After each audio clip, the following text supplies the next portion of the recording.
to our official vlog. Ready? Autistically yours on the road to leveling up. When I started this journey to leveling up, I had no idea the challenges and obstacles I would encounter along the way.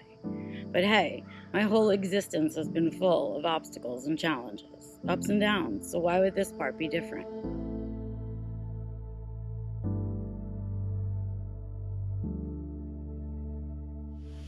Good morning from Maine. That's right, we made it.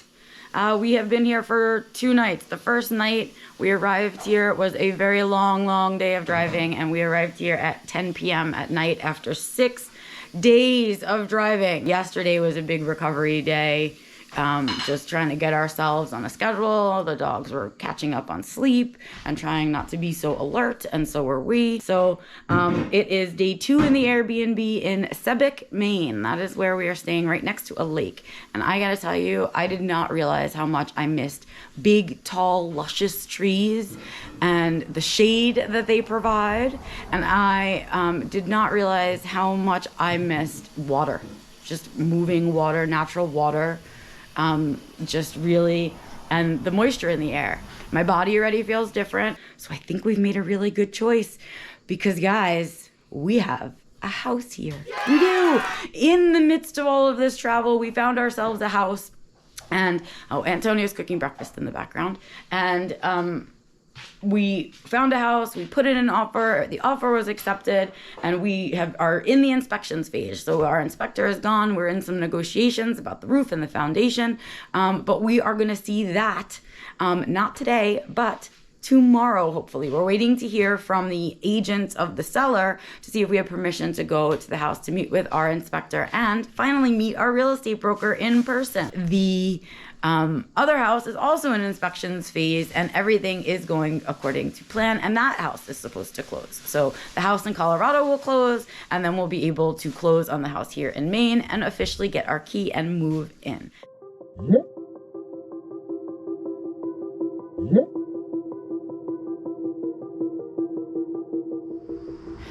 I expected this journey was going to be hard, and I knew it was going to be complicated and layered, but I never know in what way, right? So you do your best to prepare, and you do your best to plan, and you do your best to sort of get ready and be armed, right? For lack of a better word, but you're not sure what you're getting armed for, and that's the unknown, that's the risk, that's where it all lies, and so that's the part, I guess. You know, it was different for me this trip than the last time across the country. This time I drove, and the driving, being a driver in this tandem thing and having the responsibility of all of my loved ones in that vehicle was something I never want to repeat. Alone, you know, driving and being responsible in that way. I'd like to not repeat it again. It's hard enough having 1 or 2 dogs with me. And then also, we were expecting it to be this really slow, relaxed, vacation-like journey across the country where we were making memories. And we ended up making memories in whole other different ways. I think the hardest part of this whole thing, there were 2 hardest parts for me. One of which was, I guess, the driving part was hardest, but the other hardest part was really the heat in Fort Collins and feeling trapped. It was physically hard and exhausting getting the house ready and packing up all of those things and getting the RV and moving into the RV, and that was physically exhausting, but you know, it was just so depleting to be stuck in the heat like that, being so sensitive to it, being incapable of doing anything about it, and just being paralyzed and stuck and at someone else's mercy, and that totally out of control. Alrighty, you guys, it is my second vlog from Maine. Yeah, I am now clean. It's now another day or 2 later. No, a day later, I think it is. Oh my God, sense of time will come back, I'm assuming. I am sitting in the car with Antonio. Say hello. We are on our way on a mission. First to stop for a sandwich for lunch, and then we are going for our very first in real life look at our home, our new home. We're gonna get on the road. It's about a 50-minute drive or so. So we're gonna head on our way now, grab some food, and go and see our new home. Yay! This is it, you guys. I come to you from the front of our brand new house in Maine. I'm gonna take you on a tour, so let's get going. I think this whole trip taught me that I am once again not only resilient, but capable of so much more than I ever imagined I am, if that makes sense. Like, I am able to say now with a whole lot of confidence that I am a really good businesswoman. I am a really organized person. And do I have my flaws? Do I have my weaknesses? Yes.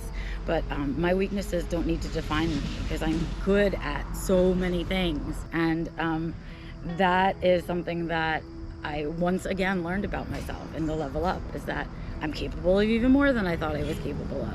Holy shit, like that. I also learned that Wyndham hotels are the most pet friendly. And I also learned that I really hate driving with cats in the car. They are the worst out of the whole pair.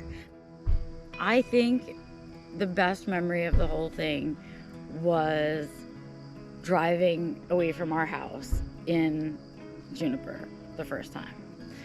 Like having successfully migrated our babies into the RV, moved them in, got them assimilated, and all of that stuff. And then being able to say, yes, we have everything we need with us, and this is it. This is all we need. And driving away from the house and all of the responsibility and lack of freedom that it represented. That might be my best memory. Though, yeah, I'd do it again. I know I'm a glutton for it, because I know the rewards that big risks reap. Like, we're already on the other side of the hardest part of it, which was getting here, right? Getting cross country, driving, and physically getting ourselves packed up, away, blah, move, and physically here. And you saw how many obstacles we hit along the way, right? What would I do differently this time? I think I'd just skip the RV situation altogether. I think I would hire someone to paint the deck for us. I would definitely do motels. I wouldn't do Airbnbs, and I would just drive the way we drove. And so that's what I would do differently. So I'm finally recovered enough to be outside.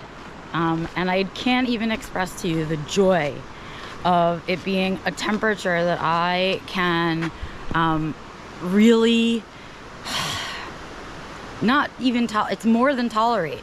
It's like enjoy. I can be outside, which is something I haven't been able to be out in the sun properly in Colorado in a couple of years, because of the POTS, not POTS, EDS thing, and whatever else I've got going on, which I will be taking care of now that once we settle ourselves here in Maine. I will be heading to a doctor to try to figure out some of this stuff. But I'm just enjoying.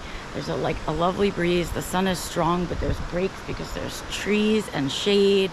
And we just decided, or I decided, I think I can handle a walk today with all the dogs, not just in our little immediate area for pooping and peeing, but like a walk to let them explore and us explore and breathe some oxygen. I'm finally like, oh my God, we moved here. What an amazing choice this was for us, for our family, for our finances, for so many reasons. And it's really just been like a privilege to take you guys on that journey with all of the mess that it is to move for any human being. But for right now, I'm having gratitude. Just really grateful for our choices and for a husband and a family and a pack that work so infinitely well together that we can do this. Just feeling grateful. But I am so excited for what's coming next.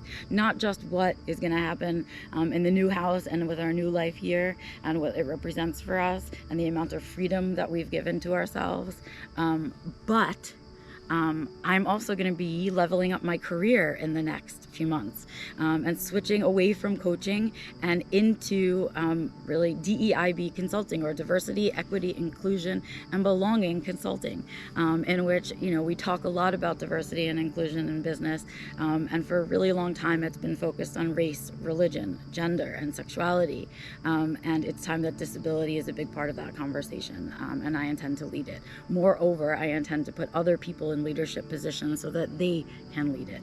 That's what I want to do. I want to create a truly inclusive working world. That's what I want. And so I'm going to be doing that, and I'm excited for that in so many ways, and I'm excited for the growth and excitement and just watching the joy of my family as we move into this new house, and the dogs get a new yard, and the cats get a sunroom, and all of these things happen, right?